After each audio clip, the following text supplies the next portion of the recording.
여러분, 교회를 대표해서 2025년도 하나님의 은혜 가운데 성령의 충만함으로 가정과 생업과 모든 가족들과 자녀들이 잘 되는 복이 있기를 주님의 이름으로 축원합니다. 오늘은 성령 충만함으로 부흥하는 교회라고 하는 제목으로 말씀을 나누려고 하는데요. 여러분, 2025년도가 어떤 해인지 아십니까?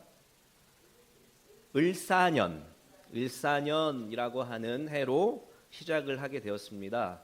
이 을사년의 가장 대표되는 그런 기념되는 일은 이순신 장군이 을사년에 태어나게 되었고, 또 이 을사년이라고 하는 그 의미가 을사스럽다라고 하는 스산스러운 분위기에서 또 한 해를 맞이한다라고 하는 의미를 가지고 있습니다. 참 맞는 것 같아요. 2024년 정말 다사다난했고, 그리고 2025년 1월을 시작하면서도 스산한 그러한 분위기 가운데 시작을 하게 되었지만, 이러한 가운데도 이순신 장군과 같이 영웅이 태어나고 또 하나님의 빛난 하나님의 자녀들이 태어나는 귀한 한 해가 되기를 주님의 이름으로 축원합니다. 여러분의 자녀들이 정말 잘 되는 복이 있기를 원해요. 그래서 그 복을 누릴 수 있는 그 비결을 오늘 성령 충만이라고 하는 제목으로 말씀을 나누려고 합니다. 여러분, 그거 아십니까? 매년 시작할 때마다 시도 각 자치마다 사자성어를 공모합니다. 그래서 상금을 받게 되고 또 여러 상품을 받게 되는데, 여러 가지를 보다가 강원도가 굉장히 좀 특이했어요. 그래서 1위랑 3위를 차지한 사자성어를 먼저 좀 소개를 해드리고 말씀을 진행하려고 하는데요. 새로운 길을 열고 미래를 창조한다라고 하는 뜻의 개신창래라고 하는 사자성어가 있습니다. 이 개신창래가 강원도의 1위 사자성어를 차지했습니다. 그 뜻이 새로운 길을 열고 미래를 창조한다. 어떻게 보면 굉장히 단순한 말이고 단순한 뜻이지만, 새로운 길을 연다는 것도 굉장히 어렵고 또 미래를 창조해 간다는 것도 굉장히 어렵습니다. 다시 말해서 제가 좀 해석한 것은, 지금까지의 경험과 여러 가지의 상황들을 다 종합해서 이제 이 시대에 맞춘 새로운 길로 열심히 최선을 다해 나아간다라고 하는 보편적인 의미가 있었기 때문에 1위가 되지 않았나라고 생각을 해볼 수 있었습니다. 독특한 것이 1위가 될 수 있지만 오히려 보편적이고 우리가 마땅히 할 수 있는 것들이 그 1위에 선정이 되었고요. 3위가 어떤 거였냐면, 같은 배를 타고 협력과 연대해서 강을 건너간다라고 하는 동주공제라고 하는 사자성어가 3위를 차지했습니다. 저는 그런 의미에서요, 저희 교회를 위해서 두 개의 사자성어를 찾아보았습니다. 첫 번째는 가화만사성. 많은 목사님들이 매 새 설교마다 가화만사성을 외치시죠. 마찬가지로 집이화목하면 모든 일이 잘 이루어진다라고 하는 사자성어의 뜻입니다. 2025년 여러분의 가정과 또 학업과 또 사회와 여러분의 직장 가운데 하나님의 사랑과 말씀의 능력으로 화목하게 되시기를 주님의 이름으로 축원합니다. 두 번째로요, 풍훈지회라고 하는 사자성어가 있습니다.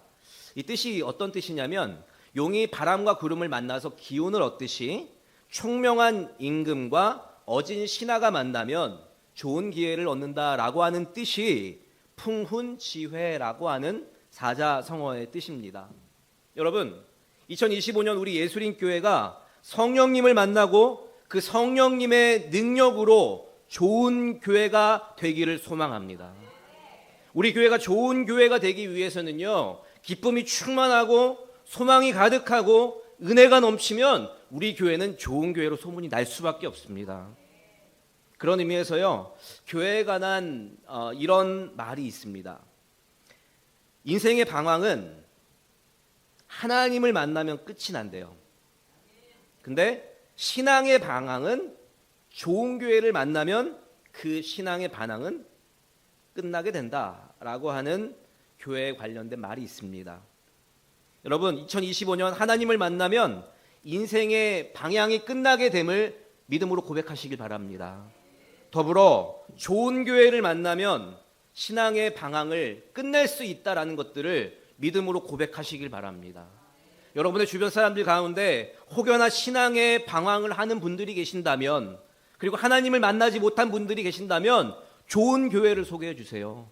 그리고 그 좋은 교회에 대해서 우리 예수님 교회가 좋은 교회이고 그런 좋은 교회를 우리가 함께 세워 나아갈 수 있기를 주님의 이름으로 다시 한번 축원합니다. 자, 그렇다면 여러분, 좋은 교회라고 하면 어떤 교회가 좋은 교회입니까? 제가 지난주 주일날에도 이 교회에 대해서 이야기했던 적이 있는데, 흔히 좋은 교회라고 하면 대형 교회를 연상시킵니다. 유명한 스타 목사가 있고 또 현대식 건물과 넓은 주차장을 소유하고 있는 교회, 대리석으로 깔려있는 교회, 1부부터 3부, 4부, 5부, 6부까지의 예배를 드릴 정도로 몇천 명, 몇만 명 많은 교인들이 모이고 또 공원 묘지가 있는 그런 교회를 좋은 교회라고 할 수 있습니다. 제 친구가 이번에 이제 부임을 해서 오늘 첫 설교를 하는데 당부를 했어요. 송도 지역에서는 교육열이 굉장히 높은 지역이기 때문에 교육 시스템을 제대로 갖춰야만이 너네 교회 부흥할 수 있어 라고 제가 조언을 했는데, 또 한편에서는 또 강남이나 여러 지역구에서는 교육열이 높은 지역구에서는 교육 시스템이 잘 되어 있는 교회를 찾아가는 것이 젊은 부부들의 당연된 바람입니다. 그렇다면 이런 교회들이 정말 좋은 교회입니까? 성경에서 말씀하는 좋은 교회는 이런 교회가 좋은 교회라고 말씀하지 않습니다. 교회의 주인이신 하나님께서 보실 때 그 보시는 것이 진짜 좋은 교회다라고 말씀해 주셔야 된다라는 거예요. 오늘 교회의 주인이신 하나님께서 보실 때 좋은 교회의 모델에 대해서 어떤 교회를 이야기하느냐? 사도행전에 증거된 교회의 모습을 통해서 이것이 좋은 교회다라고 소개해주고 있다는 것입니다. 다시 말해서 사도행전에서 말하는 좋은 교회란 것은 성령이 충만한 교회가 좋은 교회다라고 하는 교회론을 말씀해주고 있습니다. 여러분, 교회의 시작이 초대교회에서부터 시작이 되었습니다. 그런데 우리가 초대교회를 떠올리면 가장 먼저 떠올리는 게 뭐예요? 성령의 충만함을 받았다라는 것들이 교회의 시작이라는 거예요. 다시 말해서 이 교회는 그냥 사람들이 모이는 곳이 아니라 성령의 임재를 받은 그 곳이 교회다라는 것입니다. 이후로 순차적으로 예수님의 약속대로 오순절 성령님이 오셔서 사람들을 성령 충만하게 인도해 주셨던 것, 그것이 초대교회의 모습이다라는 것입니다. 특별히 요즘 많은 성도님들이 기도할 때, 그리고 집회에서 기도할 때, 많은 여러 목사님들이 기도할 때 이 기도가 빠지지 않아요. 뭐예요? 우리 교회가, 우리 한국 교회가, 그리고 우리 대한민국이 초대교회처럼 되게 해주시고 초대교회처럼 돌아가게 도와주시옵소서라고 기도하는 기도의 제목들을 우리는 많이 들을 수 있습니다. 그렇게 기도하는 이유가 바로 초대교회야말로 성령 충만한 교회였기 때문에 그 성령 충만한 교회로 돌아가고자 하는 마음을 우리가 다시 한번 고백하고 있는 것입니다. 다시 말해서 좋은 교회란 성령 충만한 교회가 좋은 교회다라고 성경에서 말하고 있다라는 겁니다. 자, 그렇다면 성령 충만한 교회는 어떤 교회입니까? 오늘 본문에서 두 가지로 살펴볼 수 있는데요. 첫 번째로 성령 충만한 교회란 말씀을 듣고 회개하는 성도들이 모이는 교회를 성령 충만한 교회다라고 말씀해 주고 있습니다. 여러분, 오늘 본문을 읽었듯이 당시 다락방에 모여서 기도하던 무리가 뭐를 받아요? 성령의 충만함을 받고, 그리고 불같은 성령이 그들에게 체험되고, 그리고 그 성령된 체험이 겉으로 어떻게 드러납니까? 방언으로, 그리고 성령의 불길로 신비한 체험을 하게 되는 그러한 모습을 소개하고 있습니다. 그리고 이 성령 충만을 경험했던 사람들에게 베드로 사도가 이렇게 설교했습니다. 성령 충만함으로 십자가에 못 박힌 예수 그리스도의 복음을 믿어라. 그리고 그 말씀을 믿고 회개해라 라고 선포했습니다. 오늘 본문의 말씀 37절 말씀을 다시 한번 읽으면요, 그들이 이 말을 듣고 마음에 찔려 베드로와 다른 사람에게 물어 이르되 형제들아 우리가 어찌할꼬 하거늘 이라고 이야기를 하면서 그 계속해서 42절까지의 말씀을 소개하고 있습니다. 베드로가 성령 충만함으로 설교했을 때 말씀을 듣던 무리들이 어떻게 됐다고요? 마음에 막 찔렸어요. 아따가따가따가 막 찔렸어요. 라고 하는 찔림이 있었고, 그리고 베드로가 다른 사람들에게 이러한 모습을 보면서 형제들아 어찌할꼬라고 이야기하고 있습니다. Brothers, what shall we do? 우리가 정말 어찌해야 할 것인가? 라고 말씀하는 것이 오늘 본문에 소개가 되고 있습니다. 여러분은 말씀을 들으면, 그리고 하나님의 음성을 들으면 찔림이 있으십니까? 좋은 소식, 그리고 좋은 시와 좋은 말씀과 그리고 또 좋은 영화를 봤을 때 마음에 감동이 있으십니까? 좋은 영화를 봐도 좋은 시를 보건 좋은 글을 보건 마음에 감동이 없을 때도 있고요. 하나님의 음성을 들었음에도 불구하고 이것이 마땅히 찔림으로 다가와야 하는데, 나에게 도전이 되어야 하는데 마땅히 아무것도 나에게 감흥이 없을 때도 분명히 있습니다. 그러나 오늘 이 시간 다시 한번 이야기합니다. 하나님의 말씀을 전하고 그 말씀을 듣는 자에게는 말씀에 또 마음에 찔림이 있는 귀한 여러분의 삶이 되시기를 주님의 이름으로 축원합니다. 찔리지 않다면 성령님의 임재가 우리에게 거하지 않는다라고 해석해 볼 수 있다라는 것입니다. 이에 대해서 베드로는 이렇게 마음이 찔리는 무리들에게 회개를 명령하고 있습니다. 38절 베드로가 이르되 너희가 회개하여 각각 예수 그리스도의 이름으로 세례를 받고 죄사함을 받으라. 그리하면 뭐가 열린다고요? 성령의 선물을 받으리라 라고 말씀하고 있습니다. 여러분, 성령의 선물을 받고 싶으십니까? 회개하고 세례를 받고 주님 앞에 나아가는 그 삶이 열렸을 때 하나님께서는 성령을 우리에게 선물로 주실 줄 믿습니다. 그래서 우리 무리들은 베드로의 명대로 회개했고, 그리고 세례를 받고 죄사함을 받았습니다. 그리고 그렇게 순종한 무리들은 성령 충만함을 받았고요. 그 무리가 남자만 3,000명 이상이었더라라고 말씀하고 있습니다. 여러분이 성령의 능력을 경험하신 분들도 있고, 또 성령의 능력을 아직까지 경험하지 못하신 분들도 있겠지만, 성령의 능력이라고 하는 것은 어떤 초인적인 것이 아니라 하나님이 주시는 능력입니다. 하나님이 함께해 주시고, 하나님이 길을 안내해 주시고, 하나님이 판단해 주시고, 돕는 자를 붙여주셔서 그 일을 완성할 수 있도록 함께해 주시는 능력을 말하고 있습니다. 여러분, 한 해 동안 다른 능력도 너무나 필요하지만 성령의 능력으로 살아가시는 귀한 여러분 모두가 되시기를 주님의 이름으로 축원합니다. 이처럼 초대교회는 말씀을 듣고 회개하는 성도들이 모였던 교회였습니다. 사도가 말씀을 전하면 성도들은 마음에 찔림이 있고 회개를 받고 그때 하나씩 자기의 행동을 고쳐갔다라는 거예요. 요즘 많은 사람들이, 그리고 많은 성도들이 착각하는 게 있어요. 요즘 말씀이 너무나 많습니다. 좋은 목사님의 말씀이 너무나 많고 스타 목사님의 말씀이 너무나 많아요. 그리고 그 말씀에 아멘하며 은혜를 받습니다. 그런데 그 이후에 자기의 행동은 고쳐지지 않아요. 왜요? 또 말씀 듣고 그냥 은혜 받으면 되지 라고 착각합니다. 성경에는 그 즉시라고 하는 단어가 굉장히 많이 소개가 되고 있습니다.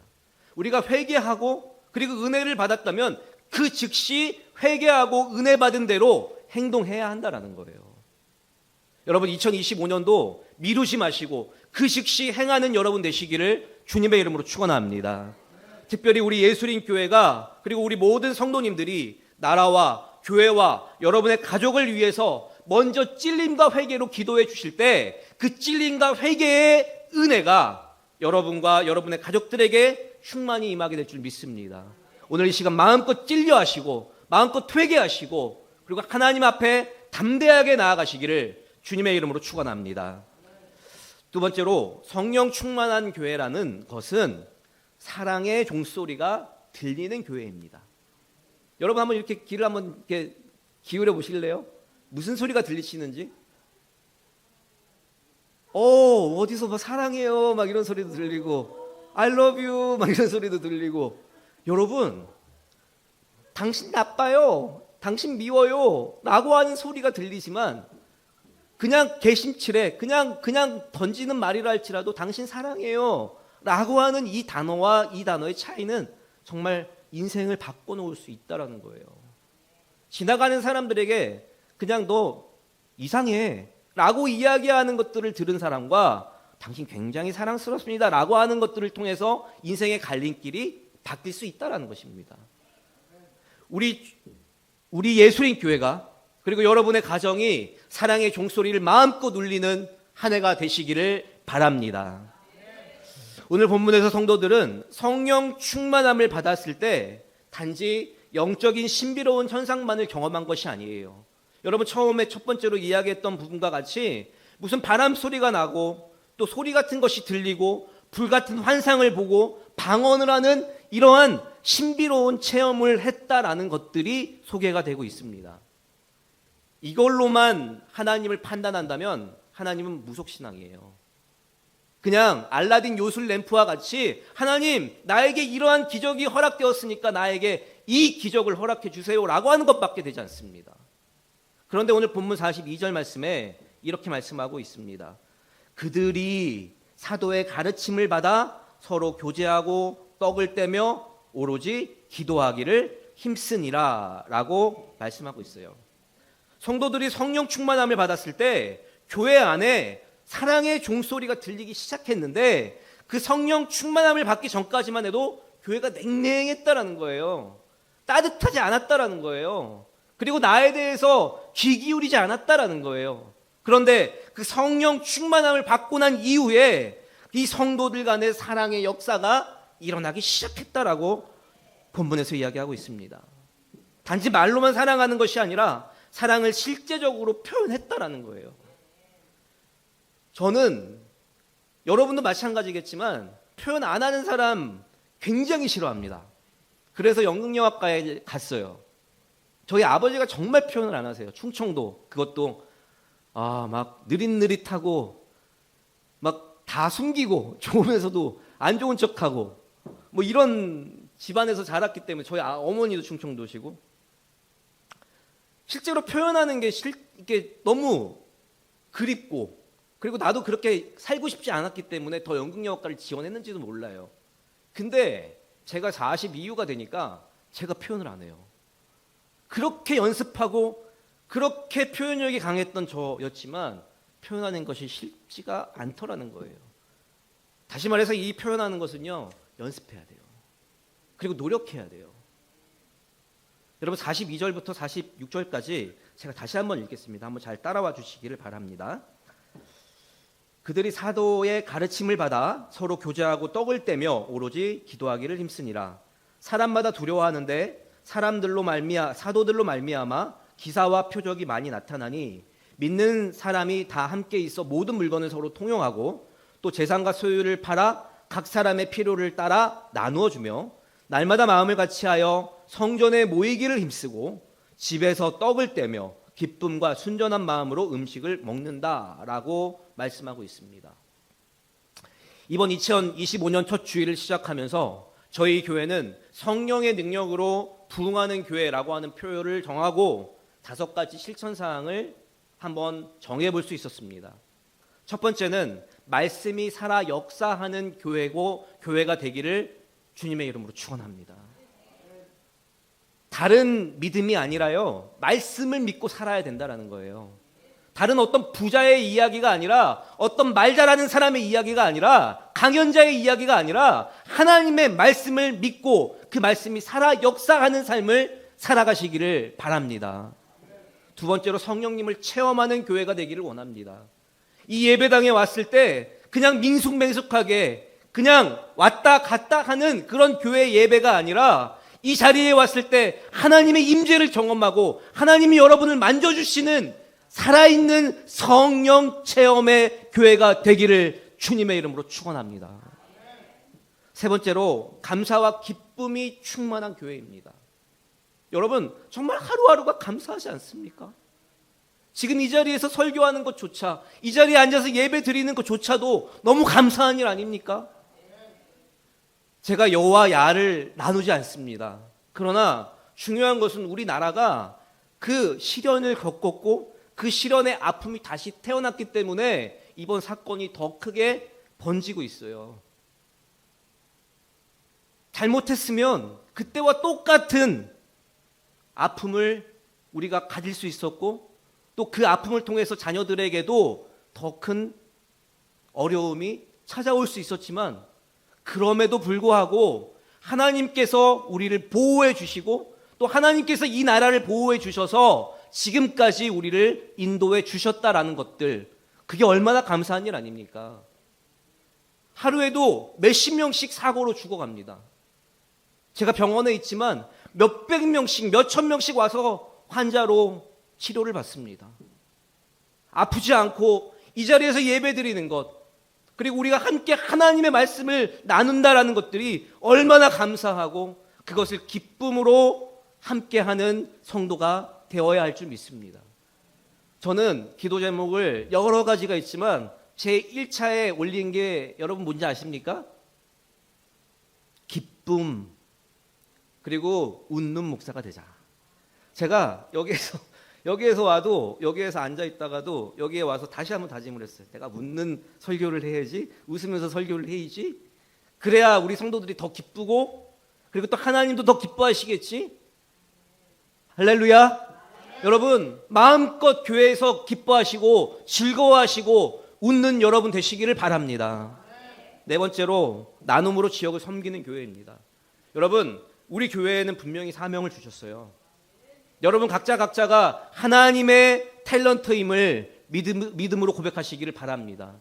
각자에게 은사를 허락해 주셨고요. 이제 우리가 그 기본을 맞이하고 정말 잘할 수 있는, 그리고 최선을 다할 수 있는 사람들이 분명히 이 자리에 모이게 될 줄 믿습니다. 우리 많이 준비했어요.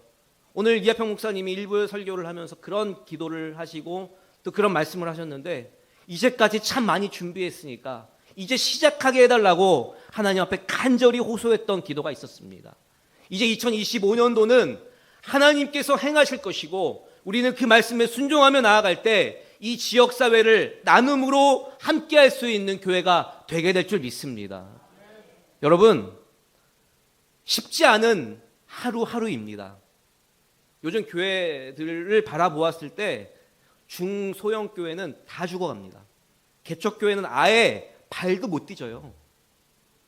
저희 통합측에 보면 예전에는 정말 우리 통합측이 제일 많았거든요. 요즘에는 이제 합동에 뒤지고 또 백석에 뒤지고, 그리고 개척교회들이 매년마다 몇십 개씩 몇백 개씩 없어지고 있습니다. 실제예요. 그만큼 개척교회가 힘들다라는 거예요. 제가 어제 누군가와 이야기를 했을 때 저를 개척교회 목사라고 생각을 하더라고요. 저는 그렇게 생각하지 않거든요. 네. 저는 하나님의 교회라고 생각을 합니다. 개척교회 안 된다는 거예요. 안 되죠. 쉽지 않죠. 한 사람 한 사람 오는 게 정말 너무나 귀하죠. 그러면서 오늘 말씀을 준비할 수 있었던 것은 그들에게 기쁨을 찾아준다면, 그리고 그 방법이 다른 방법이 아니라 하나님의 방법으로 그들의 기쁨을 찾아준다면, 그들의 감정 가운데 말씀으로 심겨지는 귀한 은혜가 있다면 이 자리가 하나님을 칭송하는 자리로 바뀌게 될 줄 믿습니다. 그 방법이 기독 엔터 문화라고 하는 선교의 툴을 우리 교회는 사용할 것입니다. 여러분 참 감사하게도요, 저는 연극영화과에서 연출을 전공을 했고, 그리고 또 방송국에서 TV 제작이라고 하는 경험을 쌓았고, 그리고 또 이제 허그 아빠 상담센터라고 하는 상담을 통해서 함께 할 수 있는 툴을 지금까지 하나님께서 준비시켜 주셨어요. 참 감사해요. 정말 맨 땅에 헤딩하는 것도 너무나 어려운 상황이지만 그래도 하나님께서 이 달란트를 허락해 주셔서 이걸 가지고 세상을 향해 나아가라고 말씀하셨기 때문에 저는 여기까지 최선을 향해 달려왔습니다. 이제 그러한 한 사람 한 사람이 반드시 모이게 될 줄 믿습니다. 제가 다짐했어요. 제가 지금 일을 하고 있잖아요. 세브란스에서 일을 하고 있는 이 기간이 2년 동안이었는데 이제 2월이면 마무리가 됩니다. 하나님이 과연 2년 동안 이 시간을 나한테 왜 허락해 주셨을까? 준비가 되지 않으면 하나님은 절대 사용하지 않으십니다. 그리고 하나님께서 시작해야 시작인 거예요. 여러분의 가정도 마찬가지입니다. 여러분 아무리 날고 기고 뭐 돈을 많이 벌어놓고 뭐 다 준비했다 할지라도 하나님이 시작하지 않으면 가면 안 돼요. 여러분 참 많이 경험했잖아요. 정말 버라이어티 했어요. 1년 동안 저희 교회 처음부터 시작해서 1월부터 시작해서 12월까지 매달 문제가 없지 않았어요. 그리고 매달 우리가 계속해서 행사를 계속해서 치러냈어요. 이 작은 교회에서. 그걸 통해서 하나님은 보신 것 같아요. 너 어디까지 하나 보자. 너 어디까지 기다리는지 보자. 여러분 세상 사람들은 그렇게 이야기합니다. 개척교회는 돈이 없어서 부흥하지 못하고 발전하지 못한다. 개척교회는 사람들이 없어서 매일매일 그냥 평범한 예배를 드린다. 그럴 수 있습니다. 그러나 우리가 성령 충만함으로 매 순간 함께 다 마음을 합혀 나아가면 반드시 성령님이 이 자리에 임하게 될 것이고 성령님이 이 자리로 한 사람 한 사람을 인도해 주실 줄 믿습니다. 우리 예수님 교회가 그러한 성령 충만함의 교회가 되기를 주님의 이름으로 축원합니다. 말씀을 좀 정리하겠습니다.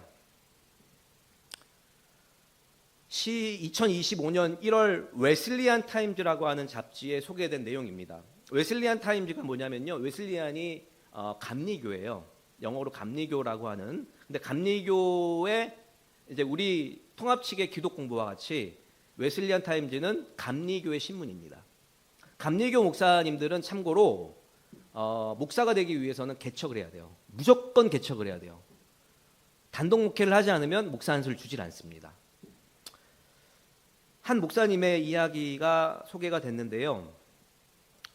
개척한 지 7년 만에 450명의 성도로 부흥한 교회라는 것이 타이틀이었어요.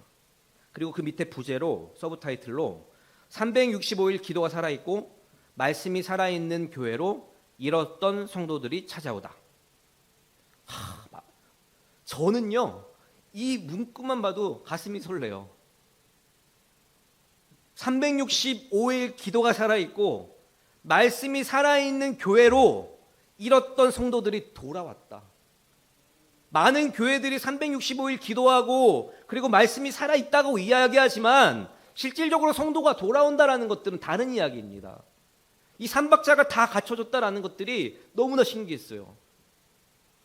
이 교회의 이름은 하늘중앙교회라고 하는 교회입니다. 그런데 이 하늘중앙교회라고 하는 교회가 어디에 있느냐?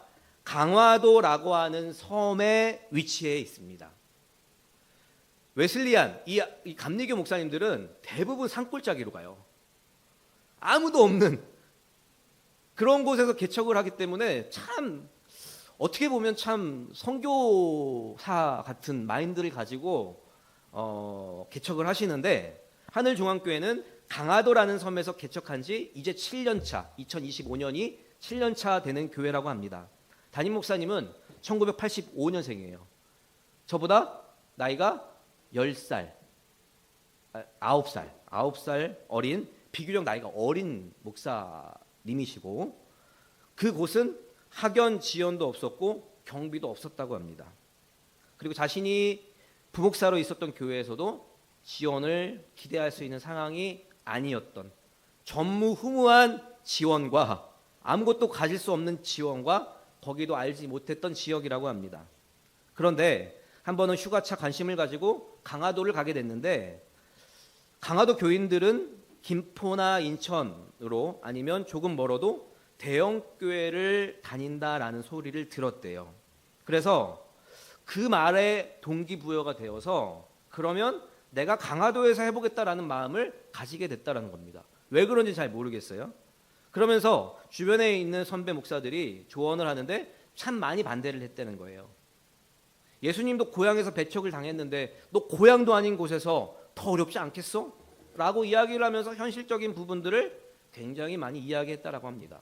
그런데 강화도에 처음 개척을 시작을 했대요. 이게 반신반의일 것 같아요.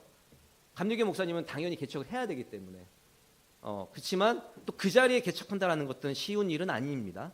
근데 이 박 목사님은 마음이 굉장히 열정적이었고 또 행동 또한 열정이 넘쳐났던 목사님으로 소개가 되고 있었습니다.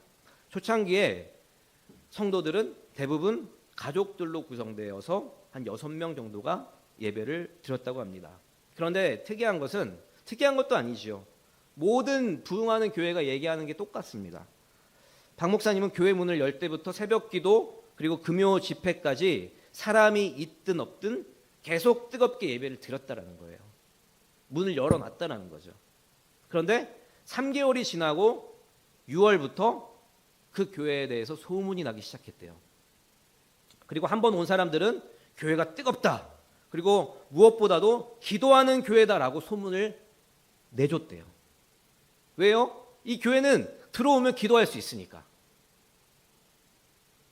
박 목사님 생각은 항상 기도할 수 있게 교회 문을 열어놓으면 교회가 교회다운 교회로 보여지겠다라고 생각을 했다라는 겁니다. 기도할 수 있게 문을 열어놓으니까 기도해야 되는 분들이 기도원을 가시는 게 아니라 강화도나 이런 분들은 기도원으로 많이 가신대요. 근데 기도원으로 가는 게 아니라 교회에 와서 밤이든 새벽이든 기도하는 시간에 찾아오게 되더라는 겁니다. 그리고 매일 저녁 7시부터 8시까지 불시 기도회를 통해서 통성으로 기도하는 시간을 가졌대요. 딱 1시간씩만.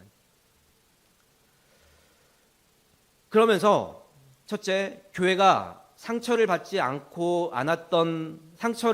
다니지 않았던 그런 사람들이었고, 교회에서 상처를 받지 않고 다녔던 사람들이었고, 또 젊은 청년들이 찾아왔고, 다니는 교회와 다른 곳에서 신앙생활을 하고 싶어하는, 자기 부모와 다른 곳에서 신앙생활을 하고 싶어하는 그런 젊은이들이 찾아오게 되었고, 강화도로 이주한 사람들, 또 새로 교회를 찾아다니는 성도들이 말씀이 그리고 기도가 뜨겁다라는 것들을 듣고 그 교회에 찾아왔다라는 거예요. 그리고 마지막으로 큰 교회를 섬기다가 작은 교회로 섬기기 위해서 찾아온 그런 단계가 있었다라는 겁니다. 처음엔 상처를 받았던 사람들, 그리고 아무것도 교회를 모르는 사람들, 그리고 청년들, 그리고 이 청년들이 어머니, 아버지, 부모와 동떨어져서 다니려고 하는 사람들, 그리고 새로 교회를 찾는 사람들, 그리고 이제 마지막으로는 이제 큰 교회를 섬기다가 작은 교회를 섬기겠다 다짐하는 그런 성도들이 찾아왔고, 그리고 교회가 부흥하기 시작했다라는 겁니다. 그러면서 하는 말씀이 무릎 꿇고 뜨겁게 기도하는 교회가 되었을 때 절대 하나님은 그것을 외면하지 않으신다라고 이야기하면서 정말 부흥은 단순하다. 기도는 노가다다. 그 노가다 일을 잘하면 하나님께서 선물을 주신다라고 이 목사님께서 말씀하셨습니다. 여러분, 교회는 부흥해야 합니다. 교회는 반드시 부흥해야 합니다. 그 이유는 너무나 명백해요. 교회가 세상의 희망이기 때문에, 교회만이 세상에 소망을 줄 수 있기 때문에 교회는 부흥해야 되는 줄 믿습니다. 교회만이 세상에 생명을 줄 수 있기 때문에 다른 어떤 생명도 그 생명을 살릴 수 없듯이 오직 십자가를 통해서만이 그 한 생명을 살릴 수 있음이 우리에게 명백하기 때문에 교회는 부흥해야 되는 줄 믿습니다.